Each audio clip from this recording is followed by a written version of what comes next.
Hey guys, welcome back to this video, and today I'm going to show you how you can save a boolean into our PlayerPrefs.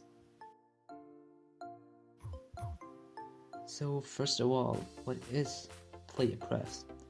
PlayerPrefs is an easy way to store and access data in different scenes or game sessions in your Unity project. You can store three types of data into PlayerPrefs.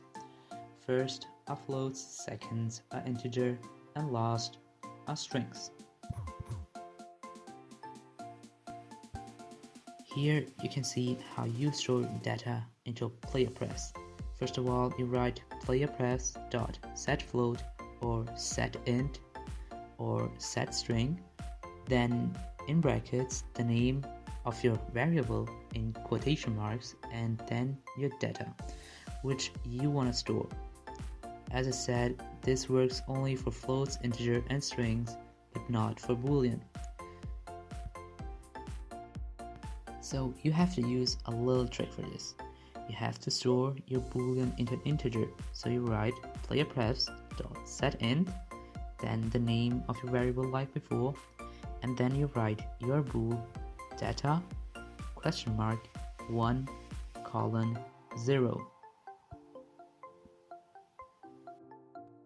So what this does is, if your bool is true, it will store the value before the colon, in this case the 1, and if your bool is false, it will store the value after the colon, here the 0.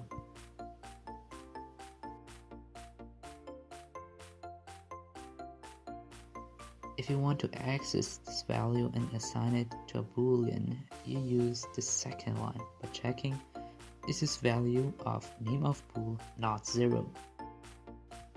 So your bool is equal to true, that means 1, if name of bool is not equal to 0 and is equal to false, that means 0, if name of bool is equal to 0.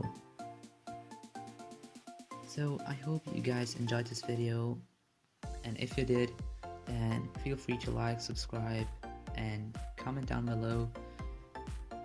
And I hope you guys learned something about how to save a boolean into a PlayerPrefs. And I'll see you guys in the next episode.